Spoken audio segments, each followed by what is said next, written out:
every single page something is happening to cause you emotional distress, and it's Hi everyone, my name is Taylor. I will talk to anyone and everyone about books who will listen, and today I want to talk about some of my favorite mafia romances. I want to give a little bit of a rundown for them because I love a mafia romance. However, I am aware that they can become very repetitive, and a lot of times it can be hard to find a mafia romance that you genuinely think deserves more than like 3 stars.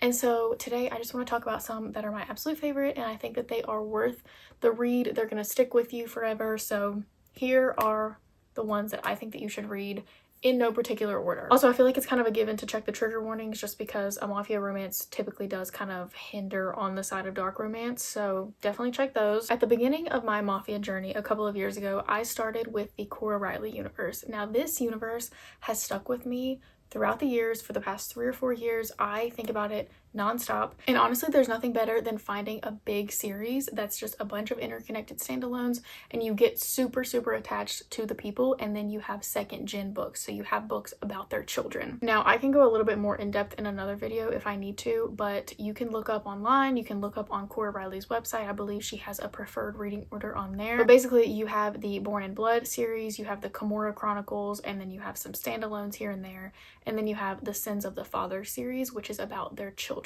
So this is just one huge universe about these friends and these family members. There's 3 different mafia families. So there's the Chicago outfit, the Las Vegas Camorra, and then the New York Familia. And all of them are enemies. The Chicago outfit and the Familia absolutely despise each other. The daughter of the head of the outfit ends up getting with the new head of the New York Familia, and so they kind of form an alliance. Even though they hate each other, they end up forming an alliance to take down the Camorra. So they hate each other, but they hate the Las Vegas Camorra even more. And this entire universe is one of my favorite things of all time. And then to get attached to these characters, and then to go and read the books about their children where all of them are intertwined, because there's people from the Camorra, there's people from the outfit, there's people from the Familia. Like, it's just such a good and well thought out mafia universe, and it's so character based too. Like, you get a good middle of the couples themselves, and then you get also a lot of mafia as well, which I love, because a lot of times mafia books can kind of more so focus on the couples rather than the actual mafia. So I do like to have a little bit of a mix. Every single book in the series I love so much. There are 2 standalones that I think I gave like 3 stars, but as for the rest of the series, I gave every single one 4 or 5 stars. I love this series so much. Now, following true to the theme of a big interconnected standalone universe with second gen books, the next that I would read would be Rina Kent. This is kind of a similar situation to Cora Reilly, where you have like 25 or 30 books. There's little sub series here and there, but they're all connected in some way, all so good. And then of course you have the second gen books about the children. Now, Rina Kent's books are not heavily mafia based. They are within like a mafia universe, but it's not strictly mafia. So pretty much every book that you read in this series, they're going to be somehow related to the mafia, but they're not going to be like in the mafia, you know? However, the Deception trilogy, which in my opinion is the best part of Rina Kent's universe, I love the Deception trilogy so much. The Deception trilogy and then the Monster trilogy, those are directly based to the mafia. So if you want to read those, I would recommend reading the entire universe, just because it is so good, and it's so good to see all of the people connect and how these different sub-series are connected to one another. And then you have the Legacy of God series, which is about the children, and honestly the children are more unhinged than the parents are, which is wild. But yeah, if you just want mafia, I would recommend doing the Monster trilogy and the Deception trilogy. The Deception trilogy is so unique, it's so confusing, but like in a good way. It's incredible. I will say though, Rina Kent is very good at writing men who are assholes. Like, if you don't like morally gray men, I would probably not recommend this series, just because there were some times where I would be like, this book is pissing me off so bad because the man, like, I can't stand the man. And of course it would get to the point where like they would be redeemed and I would like them at some point, but Rina Kent is very good at writing like bully romance too and things like that. So if you're into some morally gray men, definitely check out Rina Kent. Next up, we have the Darkverse series. This is one of my favorite mafia series of all time. This put me in such a bad slump after I finished it. I love it with my entire being. There are 6 books in total. The first 5 are about different couples, and then the 6th one is kind of like It's not necessarily an epilogue book because it's still a continuation of the story, but you get snippets of all of the different couples in that last book. These are not interconnected standalones. You do have to read them in order because there is a flowing plot line that goes through the entire universe. But this universe, it's just such a well thought out mafia plot, and it's so unique in its own way. And honestly, I just love the found family in this, and I love the things that they do to help one another, even though they might have their differences. And I love it so much. It's so heart-wrenching, but it's so good at the same time. And I feel like a lot of people, they read the first book, they read The Predator, and then they don't continue. And I'm like, the world that you have yet to open up. And there is a character in this called the Shadow Man. The Shadow Man is one of my favorite fictional plots of all time. His introduction into this story was just so well thought out. It was so good. The Shadow Man, in my opinion, carried this series, and I love it. I love these characters. Next up, we have the Perfectly Imperfect series. There are, I think, currently 12 books out in this series. These are all interconnected standalones. You do not have to read every single one. However, I would recommend it because this is one of the first Mafia series where I have given every single book over 4 stars. I did give the last one 3 stars, so it kind of doesn't count. These are all pretty much right around the 300 page mark. Like, I think that there was a couple that might have been nearing 400, but for the most part they were like 270 to 300.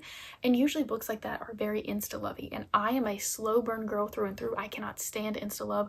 However, I don't know what kind of witchcraft was put in these books, but they were so short, they were so fast-paced, but also at the same time they weren't insta-lovey, and I don't know how that even happened. But what I loved about the series is that every single male main character in these books had some sort of like disability or some sort of impairment going on, and I really enjoyed the just representation of that because I feel like you don't see that a lot in books. Mafia men who have some sort of weakness that they did not let weaken them, and I thought that that was so important and so good. And even there were some where it was the female main character instead of the male main character, and I loved it so much.